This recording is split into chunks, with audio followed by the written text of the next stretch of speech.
Super Bowl week. We are here live at 1:37 p.m. This is short-term high volatility investments. My name is Geoff Sheasby, aka the old man who bets, alongside my main man, washed out more than usual, Latino. You know him as the odds fellow. His lighting is bright. His bets are good, and we're here with a really wonderful show here. It's going to be a data-driven, stats-heavy analysis of the Super Bowl, trying to identify how we can beat one of the sharpest lines of the season. And talk to the good people. How we feeling? I just want to say thank you to all the listeners, all the watchers, the viewers, the gambling Twitter community, whoever else is out there, the people in the legalized states, the people in the non-legalized states, for supporting us for over a year. Shout out to the old man who bets. Our first episode, the inaugural season 1 kickoff pilot, whatever you want to call it, was heading in to Super Bowl 55. It was about a year ago ahead of that Time game. flies when you're having fun. Time flies when you're stuck at home. And that is pretty crazy to me, man. I mean, hasn't felt like a year doing this, but I guess we are like 35 episodes deep or something along those lines. Yeah, So. I couldn't tell you the difference between 2020 and 2021, and here we are in 2022. So I think you're thinking about it the right way. Yeah, absolutely. So a full year under the books, a pretty profitable NFL season coming to a close. I think we're hoping for this to be the cherry on top of a wildly successful season, and I think we've got some pretty good stuff to discuss here. Where do we want to start? Yeah, we're going to go through the game a little bit. I think probably the typical way we would break it down, but what we're going to try to do and ebb and flow throughout this, and I haven't locked a ton of these, so we'll talk about some that we like. We'll use some of the matchup data, and game breakdown that we talk about to bring you guys maybe some props and some angles. I think we have some fun. Call them fun. They could be stupid, wild trends to share with you. But hey, it's going to be, another 30 minutes or so of just kind of ebbing and flowing throughout some different ways to attack this game. Biggest advice, like we always like to say, is you don't have to bet the board. Be careful. There's a lot of props out there, especially with the Super Bowl. Some recommendations if you're going to bet unders, maybe wait a few more days closer to game time. Overs and numbers might continue to stream. But hey, if you find an angle you like and you find a price you like, then maybe that's one worth jumping on. Maybe you keep the rest small, but that's what we're going to bring you some good spots, some fun spots, and we're going to have fun with it because it's a super week. All right, a super week for a Super Bowl with some super guides, about to put in some super bets and drink some super ice cold beers. It's going to be super fucking awesome. But anyway, we want to start on props. We want to start on the game analysis. We want to start on maybe a fun trend that has to do with the opening kickoff. What do you think, Ant? Let's start right with the opening kickoff. So somehow, and I'll find out some pricing while we're looking at this because I got to make sure the legal books are offering this. Sometimes with these props, the offshores, right, of the non, Right. FanDuels and sports books and MGMs of the world might not have all of these, but the kickoff to be returned. So sometimes you could find odds on, if the opening kickoff of the game for the Super Bowl would have a touchback or not, because I think, percentage wise, touchbacks happen very, very often in the NFL, and you'd expect the opening kickoff in the Super Bowl to be no different. But somehow, Geoff, in the last 20 games, in the last 20 Super Bowls, the kickoff has been returned 18 times, and there have only been 2 touchbacks. So if you bet the plus money, usually, because that number is usually juiced towards the touchback, being the percentages the way it plays out, that number is 18-2, probably towards some plus money bets on that side of things, which is why. And that is insane, right? 58% of all kickoffs this season have resulted in touchbacks. Shout out to Yahoo Sports for that data. And Matt Gay, 63%. Evan McPherson, 64%. So all signs point to a touchback, right? Especially at like close to even money. But Pat McAfee had some really good intel. Shout out to him one time, obviously a legend of the podcasting space as well as the kicking space. But that's right. Apparently the different preparation in the Super Bowl, because the first kickoff is the ball that gets placed into the Hall of Fame. So that ball is not scuffed up. That ball has not been prepared by equipment managers. It is fresh out of the box. It is stiff leather. And apparently it's tougher to kick. It's like a plastic egg that these guys are kicking rather than soft and cozy and familiar. So that is an interesting angle, one that I never considered, how the ball preparation is different. But, 18 for 20, that's pretty statistically significant as Super Bowls go. Are you going to play it if you can find a line? If I can find a line, I think I'm going to play it. And I'm still looking, while we're on this. But I'm going to find ironically enough about that one, Ant, I had a buddy of mine, college lacrosse player that I played with, hit me up last night, kind of out of the blue. I hadn't talked to him. And he goes, I quote, You think first kickoff is a touchback? And I There responded, you that go. feels about right. And then I followed Now, up this morning when you hit me with that article, and I was like, maybe it doesn't. Maybe it doesn't, which yeah, is pretty insane. But that's a fun yeah. prop to look into. Obviously, you got your coin toss, you've got your anthem length, et cetera, et cetera. I don't know. Maybe we'll have more about that in later in the week coming into the weekend. But we are trying to still maintain our short-term high All right, volatility wait. I did investment. find it. I did find You it on got it? What FanDuel. do you So got? it is on FanDuel. Both slightly juiced, so maybe they've caught on to the trend to some Sure. degree. Opening kickoff to be a touchback. Yes, -108. No, at -118. Wow. Okay. Sharps are hammering the no. I think you got to take the Yeah. no here. I don't know if I'm going to gamble on this one, even though we do have a perceived edge. Is this an investment or is this a gamble, Ant? Ready, go. Ooh, slight investment. A slight investment. Respect Yeah, it. I feel like prior preparation leads to strong performance in this case. And I'm Yeah, going with the history. I'm going with the history lesson. I But like let's it. jump into the game a little bit. Right. So I think we've got narratives for both sides here. One of which I think is stronger than the other. But we've looked at games for essentially through like three different lenses this season. The first is a DVOA analysis. DVOA standing for defense adjusted value over average, looking at what percentage better a team is versus league average outcomes of every play and every game against every opponent. So it's a nice way to normalize outcomes, better than records. I think better than yards per play, better than points per play, which leads us into kind of number two, yards per play, point per play, a good way to figure out, regardless of schedule, how a team executes. And then three, one that we haven't done too much, but with only one game here, we can't really compare lines against other lines this week, right? We have one line. So just trying to find more ways to handicap this. We're looking into some similar opponent and similarly ranked DVOA outcomes to try to figure out what kind of performance we're going to get from Matt Stafford. What kind of performance are we going to get from Joe Burrow? Is his 500 yards something that we'll see against this highly ranked secondary or not? I think there's a couple of different places we could start. You have any preference? No, let's dive in. Let's dive into All the right, fun. let's start with the DVOA to spread analysis, Yeah. right? This was something we've been doing, something Which that's is been one that I profitable think for on me the personally. the second half of the year, week 10 and week 11, right? And if not a little bit later, I think that really caught on nicely. Yep, exactly. So just a refresher for you guys listening, we're going to get into some data here.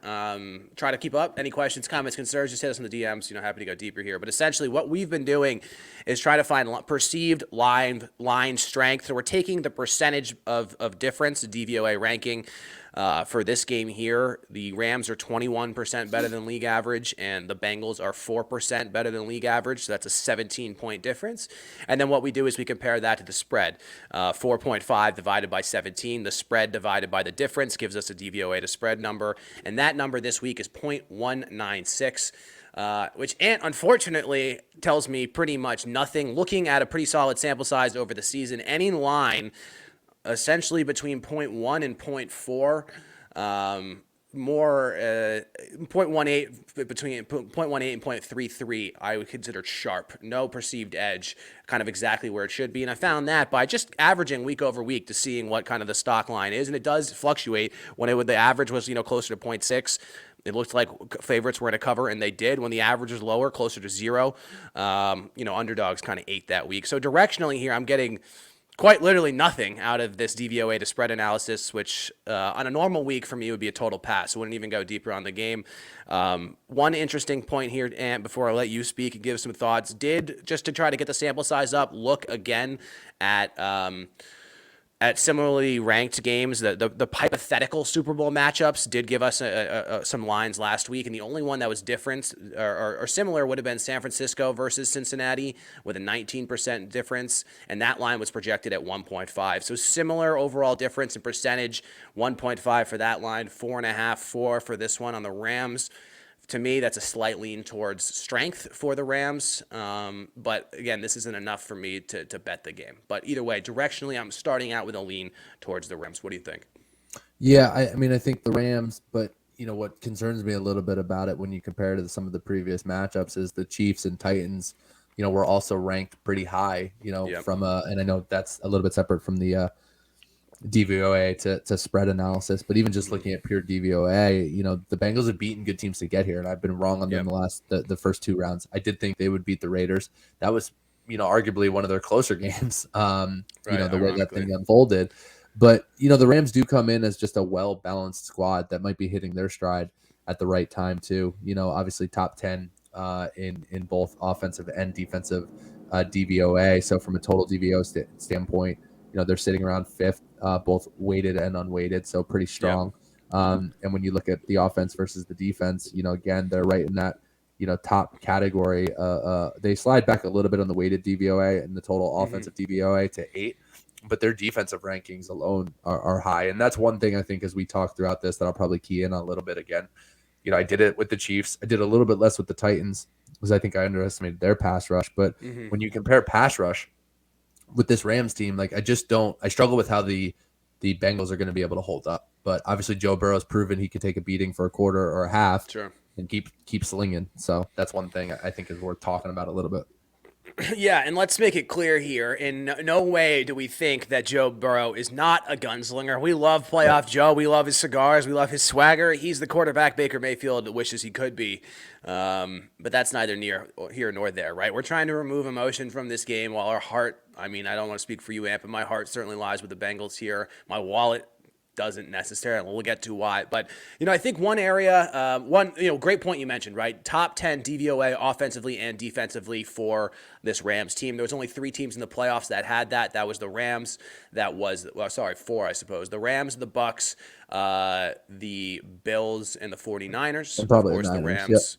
Rams took care of 2 of the 3 of those. And then, one might argue that the Bills got robbed, but that's neither here nor there. But I think more importantly, the teams that the Bengals have beaten here haven't been complete, right? They've both have holes on one side of the ball in one way or the other. But before we get into kind of common opponents and different similarities there, here's a quick angle of why you should bet the Bengals, right? A lot of people use yard per play, points per play as a good proxy against something that's better than just looking at records. And if you look at this, very, very similar on both sides of the ball. The Rams offensively, yards per play, 6.0 versus 5.8. That's small enough that I would say that's a coin flip. And then points per play, almost identical, 0.431 and 0.430. So generally with the yards per play, points per play, if all things are equal, you take the underdog, right? It should be similar. Of course, there's a slight home field advantage, maybe not, probably not. So I don't think you even need to fiddle that in. But defensively, we're seeing just about the same, a slight discrepancy towards the Rams here in terms of yards per play, lower, better on defense, of course, 5.2 versus 5.6. But points per play, almost identical again, down to the 100th decimal spot, 0.330 versus 0.334. So, when you're looking at yards per play, points per play, especially with the narrative of a super hot team, hard for me not to conclude that the Bengals is the side. Take the space, take the value, 4.5. But I just don't think that's telling the full story here. Yeah, and look, to get off the data a little bit and jump into some of the fun trends, there's a ton that favors underdogs in these spots, which is really interesting. Just grabbing a few, let's see, underdogs straight up in the last 10 Super Bowls alone are 7-3. That bucks the trends. That's a little bit more recency bias compared to the fact that Super Bowl favorites in Super Bowl history, which we've had 55 previous games, are 36-19 overall. So obviously you had 36-19 in the full span, but in the last 10, 7-3 towards the underdog. Teams with less Super Bowl experience, which the Bengals are the lesser experienced team, 10-5. Straight up in the last 15. Underdogs are 5-1 in the last 6 Super Bowls when the halftime show is led by a male artist. That's the handicap right there. So look, what does it say when you've got Mary J coming in for that was my point of conflict. I think you have a mixed show, not just a male lead. I guess they're giving the props to Dre over everybody else, but hey, there's a female in there, right? So we'll see. I got some other those ones. waters, that muddied waters right there. That's not right. The data's not clean enough for me to action off of that trend, but that is a fun fact. But all interesting stats there. So more for the Bengals. And let's keep on this Bengals train right here. If we look at common opponents, I think you're screaming Bengals as well. I'm going to say all of these results without commentary because I've got thoughts about some of them. But the Bears, this is probably one of the only games that really favors the Rams. The Rams win by 20. The Bengals lose by 3. And I'm going to actually add commentary. These games were in September. It was week 1. So who really cares, right? But looking through the rest of this, we're seeing a lot of relatively similar outcomes versus Detroit. The Rams win by 9. The Bengals win by 23. I don't know. Good teams playing bad teams. It's always a little bit of a wash. Titans, the Rams lose by 12. The Bengals win by 3. Hashtag Tannehill. Say what you want about that. I thought the Bengals could have lost by 12 and it would have been pretty similar. But either way, similar enough or lean Bengals. San Francisco, you've got the Rams win by 3, lose by 3, lose by 21. The Bengals lose by 3. Similar enough kind of across the board. Green Bay here, the Rams lose by 8. The Bengals lose by 3. Again, ammo towards the Bengals. Vikings, the Rams win by 7. The Bengals win by 3. Pretty fucking similar again. And then Baltimore, Rams win by 1. The Bengals win by 20 and 24. So triumphantly lean towards the Bengals there. So yards per play, points per play, lean Bengals.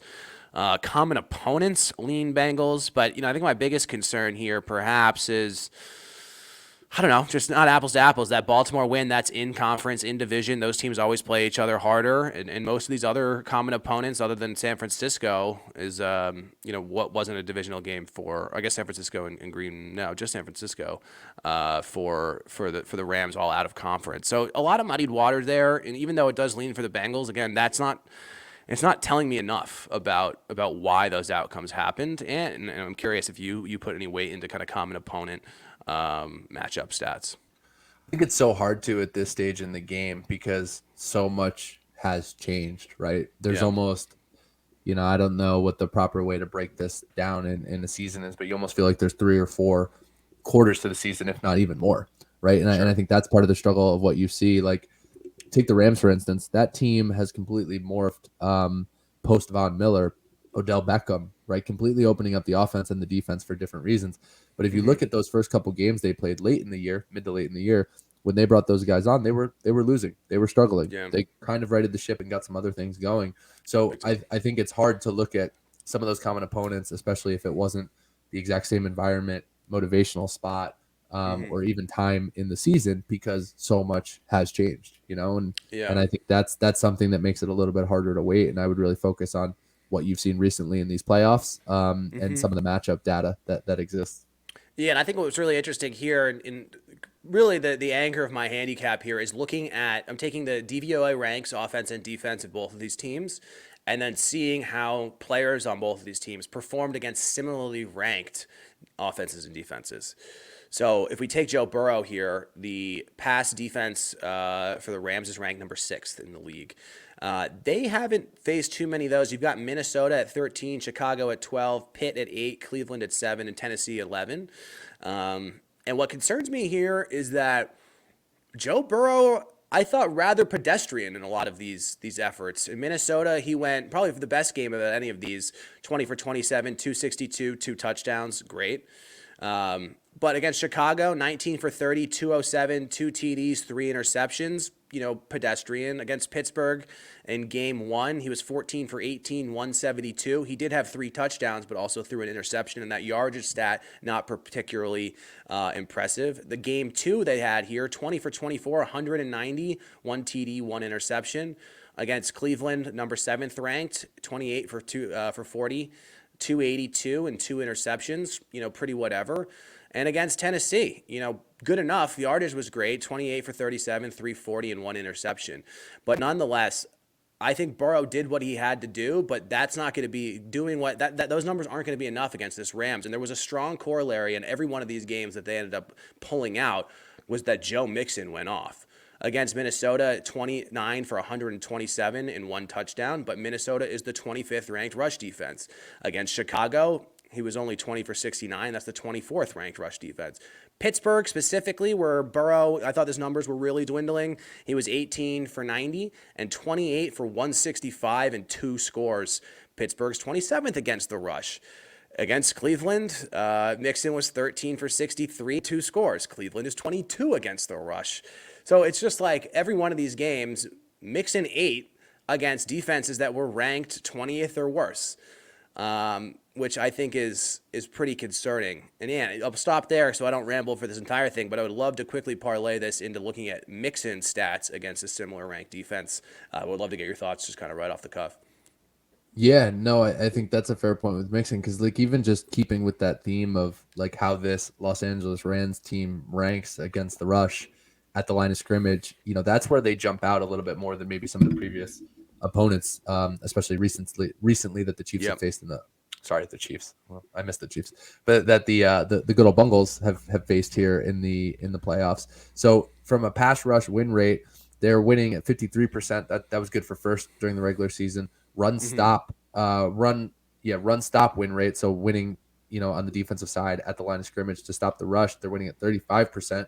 Good for first as well. Again, they bolstered that defensive line down the stretch, and you jump over to DVOA and see how this team is performing in that same spot from a defensive rushing standpoint. It's a strong number, right? So does Mixon stack up? Will he be able to get the line of scrimmage? And then the trickle down effect of what that does to Joe Burrow and the rest of the Bengals offense is going to be really interesting to watch. Have you keyed in on any Mixon props given that matchup? Maybe looking at some unders? Yeah, not props specifically, but I did look again. I would lean the under, but we can get there in a second. But so we're looking at those Burrow stats, right? And the hypothesis there is that Burrow was fine, and Mixon got them over the hump to win those games. So the question is, can Mixon continue to do that against this Rams? You said this Rams defense is highly ranked, number 5th in terms of defensive rush DVOA.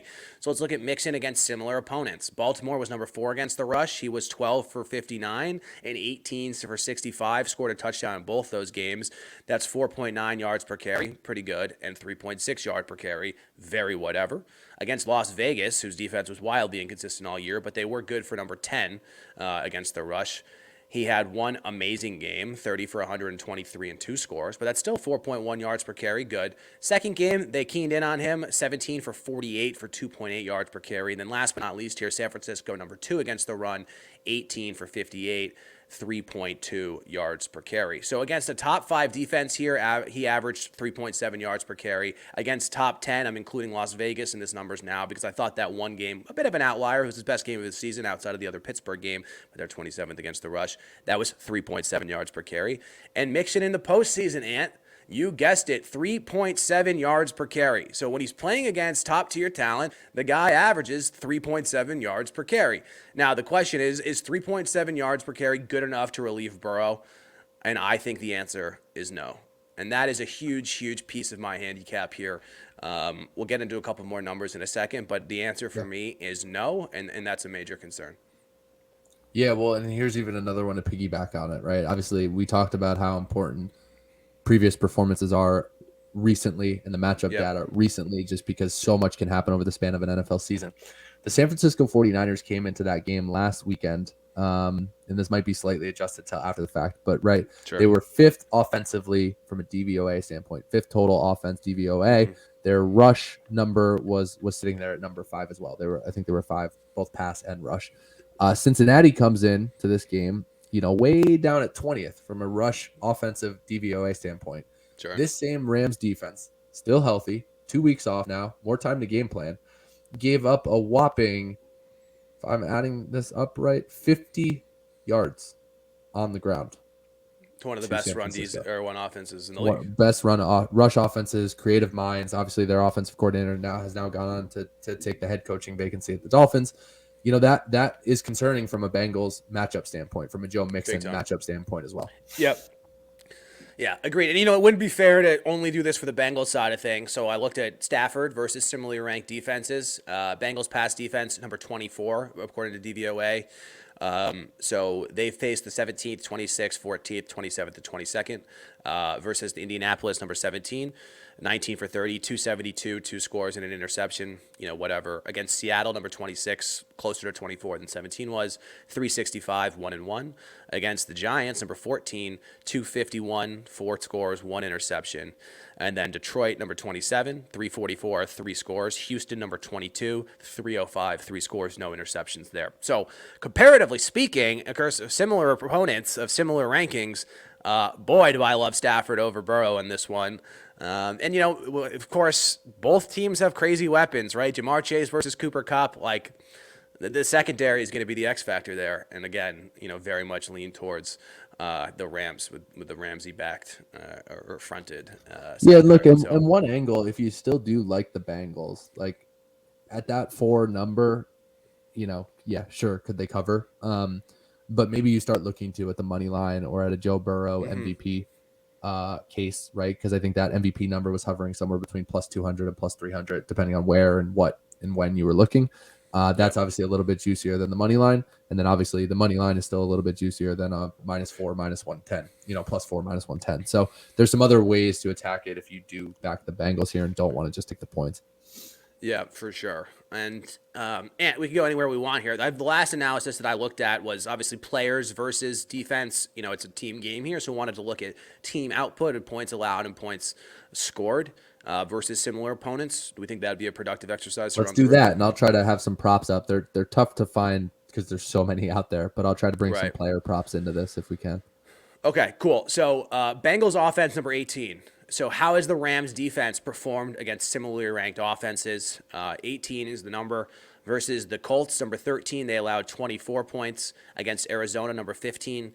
They were way higher than 15 in the first matchup when they scored 37. Second matchup, 23. Minnesota, number 16, 23 points allowed. Baltimore, number 17, 19 points allowed. That's an average of 25.2 points allowed against similarly ranked teams. If you remove that outlier, which we'll call that Arizona just onslaught, that drops down to 22.25 points. So anywhere between 22 and 25 points per game is interesting. Fact, right? So let's look at the other side of this. The Rams defense is number 5. How has the Bengals offense performed versus similarly ranked? And the answer is not good. And not too many stats because they've only played a lot of shitty defenses this year, candidly. But against San Francisco, they scored 23. Against Cleveland, they played twice at number 11, 16 and 16. That's an average of 18.3 points scored against good defenses. So you've got the Rams allowing between 22 and 25, depending on what data you want to include. You've got the Bengals offense only scoring 18. That, to me, screams Rams all day. So could you target a team total there, maybe, if you want to argue the over-under number is pretty sharp at 48.5. I do lean under ever so slightly, but I always worry about the back door here, depending on what kind of garbage time or game you get at the end. But, with that type of analysis and just looking at, obviously who they've played, if you pulled up the team total here, the Rams are sitting at 27.5, the Bengals at 21.5, right? Obviously, that's going to be pretty well averaged out to the 48.5 that you're seeing as the total. So that's why you're getting those two numbers. But, 21.5 above 3 touchdowns is interesting, especially if that team stalls out and some of those become, McPherson short or long field goals because the guy's got a monster leg and he's super clutch. 21.5. Any interest there? I mean, I would lean under there. I feel sharp. It's a tough number. Though. Yeah. It's 18 to 22. It's like it's right there. Yeah. If that number was like 23 to 24, and I could get a little bit more cleared of that 3 touchdown, garbage field goal type of zone, I'd feel better. Yep. But yeah, I agree. But let's look at the other side of this real quick. I know we're pushing up on time here. The Bengals defense is number 19 overall. Rams offense versus the similar. Chicago at 13, 34 points scored. Tampa Bay at 9. This one was a reach, but included it anyway. Significantly better defense in paper. 34 points scored. Seattle at 21. That's going to be 20 and 26 points scored. The Giants at 18, 38 points scored. Houston at 23, 38 points scored. Green Bay at 22, 28 points scored. Minnesota at 16, 30 points scored for an average of 29.75 points scored. And then the Rams offense versus similar defenses. The Bengals defense here, we see the Rams offense at number 8. Bengals defense, so versus Green Bay, the Bengals defense, the number 2 offense, they have 25 points versus the Chargers number 4 offense. They allowed 41.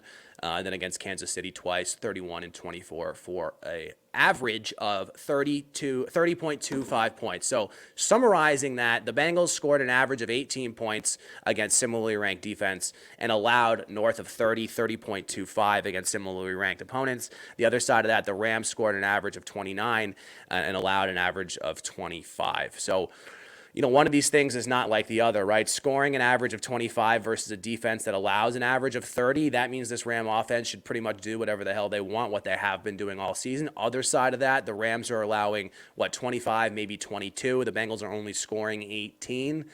Those are pretty low numbers across the board. So that right there is, between that and the Stafford and Burrow analysis, is how I'm coming up with Rams -4, -4.5. I'm going to try to get it at 4. Might have to suffer with 4.5. But to me, I think the Rams win by 7 to 10. I don't hate it. Maybe get that alt line. Find some plus money out there for yourself. Yeah, for sure. And I if think you my think the only Bengals are going to win, man, I think there's a wait for the Rams to score the first touchdown and then hit that live right. line. It's plus 170 Yeah. right now. That's easy plus 350, plus 400 right off the Yeah. jump. And vice versa, right? You might want to Mhm. wait for a Rams number if you think the Bengals are going to come out. The only reason I don't like that is because that I might not have action on the game, and I want to have something coming into it. But Right. if you are patient and disciplined, which you always should be when betting, know the number you want. If it's not 4.5, you want 3. Again, wait for that first touchdown from the Bengals. Maybe you get it, maybe you don't. But nonetheless, Exactly. an interesting strategy. Yeah, I mean, I think one of the spots I'm targeting, which would actually support your move on the Bengals on a live line, if that's where you're looking, is for me. I do kind of lean actually Rams in the first half, Okay. and I'm trying Like to find similar to one. how the Chargers, or the Chiefs just blew them out and then decided not to adjust at all and then Yeah, got if you blown look out. at the way, yeah, they've played in some of these games. I mean, it was similar to that Chargers game. I think the Rams actually too during the playoffs, besides the Niners being a little bit more flat, have come out pretty well in these first halves. They did against Tampa, right, and then they let Tampa roar right back into it. So you have some recency bias on both sides of this too Right. that show that type of trend. Um, they're sitting at -3. Again, a strong line when you look at line splits, right, compared to Right. that 4.5. If they're sitting there Yeah. at a -3 first half favorite, so an interesting spot. But one thing I will likely also take, just so we can start pumping out some leans or some officials to you guys too, is there's also props on sacks, and I did key in on those pass rush win rates, blitz rates, and other things compared to you know, offensive defensive line wins. And I think one thing that stood out to me here, and it's a little worrisome to me that it's 3.5 at plus 105 on DraftKings, but the Yeah. LA Rams total sacks, which does feel a little bit more like an investment and less like a gamble compared to you can do player to record the first sack or team to record the first sack. I don't want to take into account, who gets the ball first and what the scheme is. I just want to focus on the raw number because I do think they're going to get to Burrow more than 3.5 times. All right, It's what was sitting it, at plus 11 in the 105 last right game? now. So it was Or was that 9. 2 games ago? It was 2 games ago. It was 9. And the Chiefs only got to him once. The Chiefs historically do use a pretty high blitz rate. The Rams do blitz less than that team. Just looking at that stat, I had it pulled up too many windows. Nope, nope, nope. What was I saying? So the Something about sacks. Maybe they Niners, were the per game. Niners blitz. Yeah, so the Bengals are blitzing 20.5% of the time. Stafford holds up very well against the blitz, but that's not a huge number. So we'll see how Yeah. what that means for Stafford. Yeah, But he's worse the against not the blitz, right? If you can get pressure on correct, the front four. exactly. If you can get Okay. I pressure don't to know if they'll 4 be on able 4. to do that, though, but we'll see. The Chiefs were sitting at 28.1% of a blitz rate, while the Rams are down at 26.6. Not a huge discrepancy, but when I look Sure. apples to apples at that front four and that core, I do think especially recently, right? Because this is a full season. If you look at what they did post Von Miller, which I don't have that split for, it Sure. did seem like eye test wise, at least they're getting there a lot more. I love it. All right, man. Any official plays from you, or we're still at the water Still digging, cooler still talking digging. We're about gonna have left to get a level graphic shenanigans? out there, and we'll do some short term high volatility officials from us both. Yeah, for sure. And I think I will lock in officially the Rams. What is it right Yeah. now? 4.5. 4. Um, You 4. can get some Excellent. Lock 4s. that There's still in some at 4s. 4. I'm going to bet that as soon as we hang up here. And that'll be great. Of course, I've been burned on the Bengals 2 rounds in a row. I think I shouldn't have been burned on either, but that's okay. Any other player props? Anything else we want to add here, Ant? Or are we good Let's check to? the mix-in stuff. I'm trying to get the mix-in ones on Okay. either FanDuel or DraftKings because I think, given what we were talking about the rushing attack, that's to me something that stands out. You target an under, so he's sitting at 63.5 in terms of under yards. Not an awful number, but it's heavily juiced to -130. Mm-hmm. Again, if you're gonna wait on this, like my recommendation is to see if this ticks up at all as we get a little bit closer to game time, because that you either might get a higher number or maybe slightly better juice if a lot of people are still betting the over. So that one on the rush yards I think is very interesting to me. A mix and under You said it was at 63. 63.5 Gotcha. 63.5. on DraftKings. Yeah. Okay, interesting. Interesting here. You've got 63.5 on rush yards. His reception yards is 25.5. which is a total of 89. But the rush plus reception yards prop on Is DraftKings is at 93 and a 93 and a half. half. Yeah. One of those things is not like the other. Yeah. So what's that telling you? Interesting. I don't know. That there's a standard deviation of probably about 7 yards on both of those things, and Right. Joe Mixon total plus is right in the middle of it. But nonetheless, that is interesting. I mean, I would lean towards the under on the on Joe Mixon rush yards. Game I would as script, I don't well, think it's gonna benefit and I would him, probably stay away from the receptions or the total, or I would actually lean maybe slightly over on the total, because I think what you could get is some screens, some short action that mimics the run game, right? If they're trying to get Burrow out of trouble, or they just can't get the yards per attempt or per carry that you're seeing on the rushing attack that they need to create a little bit of space and create a little bit of room. Yeah, for sure. And Mixon rushing attempts is at what, 18, 16 and a half? I mean, that seems sharp as an arrow as well. He's had 21, 14, and 17 in the last 3 games. Like, it's right there. Yeah. The other stuff I'll probably be keying in on is some receiving props, maybe looking at receptions for some of these teams and just trying to key in on who the defense might try to take away and be able to take away.